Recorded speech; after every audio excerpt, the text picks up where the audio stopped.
तो मित्रों, मासिक राशि फलादेश की श्रृंखला के हम आखिरी पड़ाव में पहुंच गए हैं और हमारी सितंबर की मासिक राशि फलादेश श्रृंखला में हम चर्चा करेंगे हमारे आखिरी दो राशियों के बारे में, कुंभ राशि और 12वीं राशि मीन राशि के बारे में।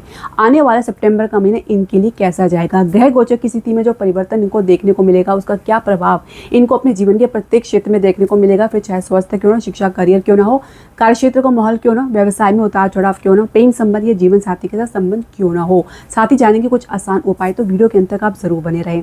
हरे कृष्ण मित्रों, मैं हूं आपके होस्ट दो ज्योतिषाचार्य पूजा। स्वागत है आपका मेरे यूट्यूब चैनल डिकोड एस्ट्रोलॉजी में। तो कुंभ राशि के जातक अपनी जन्म राशि या लगन के अनुसार देख सकते हैं जो ग्रह गोचर की स्थिति शुरुआत में बनने जा रही है इस प्रकार है। लगन में राहु गोचर कर रहे हैं और लग्नेश शनि द्वितीय भाव में वक्री अवस्था में गोचर कर रहे हैं। मंगल आपके पंचम भाव में गोचर कर रहे हैं और बृहस्पति उच्च अवस्था में छठे भाव में गोचर कर रहे हैं। सप्तम भाव में केतु सूर्य बुध गोचर कर रहे हैं और शुक्र अष्टम भाव में नीच अवस्था में गोचर कर रहे हैं। समय अनुसार परिवर्तन देखेंगे, जैसे कि शुक्र 2 सितंबर को नवम भाव भाग्यस्थान में अपनी राशि में प्रवेश कर जाएंगे और शुक्र आपके योग कारक ग्रह हैं, तो निश्चित तौर से अब आपका भाग्य खुलने वाला है। बुध जो है 7 सितंबर को कन्या राशि यानी आपके अष्टम भाव में प्रवेश कर जाएंगे। यहाँ पे इनकी अवस्था उच्च की होगी। सूर्य भी अष्टम भाव में प्रवेश करेंगे 17 सितंबर को। मंगल राशि परिवर्तन करेंगे 18 सितंबर को, ये कर्क राशि यानी छठे भाव में बृहस्पति के साथ युति बनाएंगे। इसके अलावा बुध पुनः राशि परिवर्तन करेंगे 26 सितंबर को, ये आपके नवम भाव में यानी भाग्य स्थान में प्रवेश कर जाएंगे।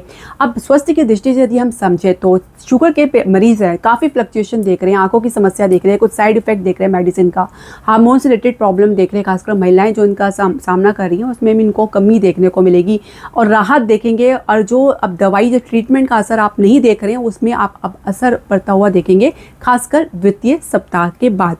इसके अलावा बुध और सूर्य का अष्टम भाव में प्रवेश करना, सूर्य हालांकि ग्रहण दोष से मुक्त पाएंगे तो अष्टम भाव में चले जाएंगे। अब यहाँ पे थोड़ा अपने खान पान को उचित रखें। ओवर स्ट्रेस और कहीं ना कहीं कमजोरी की समस्या, घबराहट की समस्या, स्किन से रिलेटेड प्रॉब्लम देख सकते हैं। मंगल का भी छठे भाव में आना तो रक्त विकार की समस्या, पेट से संबंधित समस्या, पाचन से संबंधित समस्या आपको देखने को मिल सकती है। तो खान पान को उचित रखना है, खान पान में लापरवाही आपको नुकसानदायक साबित हो सकती है। अब शिक्षा करियर की बात करेंगे तो मंगल का पंचम भाव में होना तो कहीं ना कहीं फिजिकल एक्टिविटीज़ की तरफ आपका ज़्यादा ध्यान रहेगा। हालांकि आप अपनी पढ़ाई को लेकर भी गंभीरता ज़रूर दिखाएंगे, लेकिन रिसर्च के क्षेत्र में आपको सफलता द्वितीय सप्ताह से बाद ही आपको देखने को मिलेगी। उच्च शिक्षा में जो अवरोध आपको देखने को मिल रहा है वो भी धीरे धीरे दूर होगा। हालांकि विदेश के लिए प्रयास में काफ़ी लंबा संघर्ष आपको देखने को मिलेगा।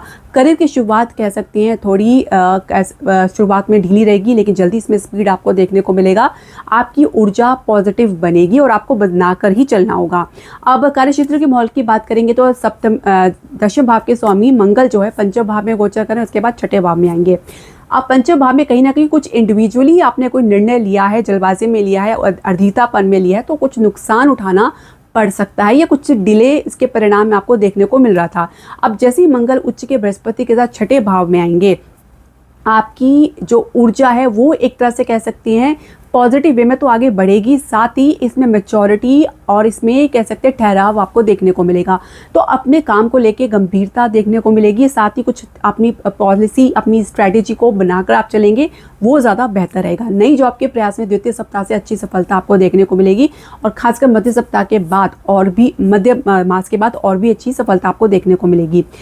व्यवसाय की बात करेंगे तो सप्तम भाव में केतु के साथ सूर्य और बुध का होना कहीं ना कहीं मार्ग में अवरोध उत्पन्न कर रहा है। लीगल समस्या, सरकारी क्षेत्र से कुछ कोई ना कोई बाधा आपको देखने को मिल रही है, तो धीरे धीरे इसमें कमी भी आपको देखने को मिलेगी। जैसे ही सूर्य आपके सप्तम में जो है ग्रहण दोष से मुक्ति पाएंगे, अष्टम भाव में प्रवेश करेंगे, थोड़ा राहत जरूर देखने को मिलेगा, लेकिन पूर्णतः राहत प्राप्त करने में थोड़ा समय लगेगा, क्योंकि अष्टम भाव में जाएंगे, इसके बाद नवम भाव में जाएंगे जहाँ पे इनकी आपके सप्तमेश की अवस्था नीच की होगी, तो ये संघर्ष थोड़ा लंबा आपको देखने को मिल सकता है। ऊपर से सूर्य और बुध का अष्टम भाव में जाना और फिर भी राहु केतु आपके लगन और सप्तम भाव में बने रहेंगे, तो नए इन्वेस्टमेंट, नए बिजनेस में आपको आना कष्टकारी या थोड़ा लंबा संघर्ष देखने को मिल सकता है। ऐसे में इन्वेस्टमेंट करने से पहले बहुत सोच विचार करें। स्वयं के नाम से कोई भी नया काम शुरू ना करें तो बेहतर रहेगा। फाइनेंस की स्थिति में अच्छी आपको इसमें स्टेबिलिटी देखने को मिलेगी। इसके अलावा शेयर मार्केट में जो स्थिति है थोड़ी सी आपकी विपरीत रह सकती है, फ्लक्चुएशन यानी काफ़ी उतार चढ़ाव देखने को मिल सकता है, लंबा इंतजार देखने को मिल सकता है, तो सोच समझ कर इन्वेस्टमेंट करें। हालांकि रियल एस्टेट में स्थिति आपको द्वितीय सप्ताह से और बेहतर होती नजर आएगी। अब हम बात करेंगे आपके प्रेम संबंध की। तो पंचम भाव में मंगल का होना कहीं ना कहीं कम्युनिकेशन बनाने के लिए जो दबाव और प्रेशर बना रहे हैं, उसकी वजह से जो विवाह की चर्चा चलाने के लिए आप अपने पार्टनर पर या पार्टनर आपके ऊपर दबाव बना रहे हैं, कोई भी नतीजा मिलता हुआ नजर नहीं आएगा। केतु जब तक सप्तम भाव में है तो कहीं ना कहीं विवाह को लेकर कोई भी बात या चर्चा खटाई में या ठंडे बस्ते में पड़ती नजर आ रही है।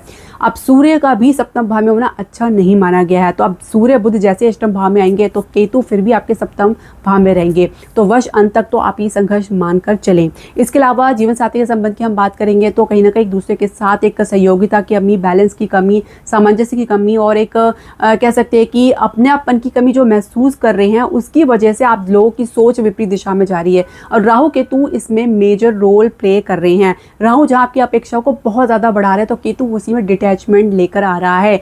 कहीं ना कहीं आपकी सोच एक दूसरे के विपरीत होने की वजह से एक सामंजस्य की कमी बनी हुई है, तो जितना हो सके एक दूसरे के साथ सहयोगिता बढ़ाकर चलें, बनाकर चलें और विश्वास बनाने के लिए ट्रांसपेरेंसी बहुत ज़रूरी है आपके रिलेशनशिप के लिए।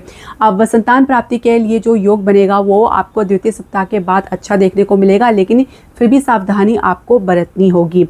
हालांकि अगर हम बात करें तो 26 सितंबर के बाद की स्थिति ज़्यादा बेहतर बनेगी, उससे पहले काफ़ी फ्लक्चुएशन देखी जा सकती है। संतान यदि पहले से है तो उनके स्वास्थ्य का ध्यान रखें और कहीं ना कहीं कह सकते हैं कि 26 सितंबर के बाद अच्छी स्थिति आपको उनके साथ देखने को मिलेगी। उपाय की बात कर लेते हैं तो शुक्र आपके योग कारक ग्रह हैं, तो उनको ज़रूर प्रसन्न करें। प्रत्येक शुक्रवार को गाय को मीठी रोटी ज़रूर खिलाएं। श्री सूक्त का पाठ आप नित्य कर सकते हैं। इसके अलावा अगर हम बात करें तो आपको लग्नेश के लिए प्रत्येक शनिवार को आप चाहे तो शनि मंदिर में जाके आप काले तिल का दान कर सकते हैं। किसी गरीब मजदूर या बूढ़े व्यक्ति की आप सेवा करें। इसके अलावा अगर सप्तमेश की बात करें सूर्य की, तो प्रत्येक दिन आपको सूर्यदेव को अर्घ्य देना है स्नान के बाद, तो इससे आपका आत्मविश्वास भी मजबूत होगा और स्वास्थ्य में भी सुधार देखने को मिलेगा। अब आखिरी राशि मीन राशि के बारे में जान लेते हैं। तो मीन राशि के जातक अपनी जन्म राशि लगन के अनुसार देख सकते हैं। जो ग्रह गोचर की स्थिति शुरुआत में बनने जा रही इस प्रकार है।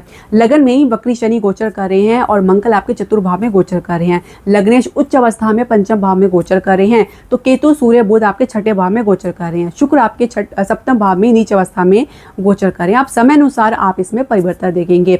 तो जैसे कि 2 सितंबर को शुक्र आपके अष्टम भाव में चले जाएंगे, तो यहाँ पे अपनी राशि में ही प्रवेश करेंगे। इसके अलावा बुध जो है 7 सितंबर को कन्या राशि यानी कि सप्तम भाव में प्रवेश कर जाएंगे और यहाँ पे इनकी अवस्था जो है उच्च की रहेगी। सूर्य इनके सप्तम भाव में जो प्रवेश करेंगे, इनके साथ युति बनाएंगे 17 सितंबर को। इसके अलावा मंगल 18 सितंबर को कर्क राशि यानी पंचम भाव में प्रवेश कर जाएंगे, बृहस्पति के साथ युति बनाएंगे। बुध पुनः राशि परिवर्तन करेंगे, अष्टम भाव में प्रवेश करेंगे, ये 26 सितंबर को शुक्र के साथ युति बनाएंगे। स्वास्थ्य की दृष्टि से बहुत ज़्यादा आपके लिए फ्लक्चुएशन रहने वाला है। एक तो शनि लगन भाव में वक्री अवस्था में आलस स्थिति में आपको अपने आप को देखते पाएंगे। काम को आगे टालने की प्रवृत्ति आपको देखने को मिलेगी। इसके अलावा नीच के शुक्र की दृष्टि आपके लगन भाव में पड़ रही है, तो कहीं ना कहीं स्वयं को स्वच्छ साफ रखने का प्रयास आपका अधूरा रह रहा है।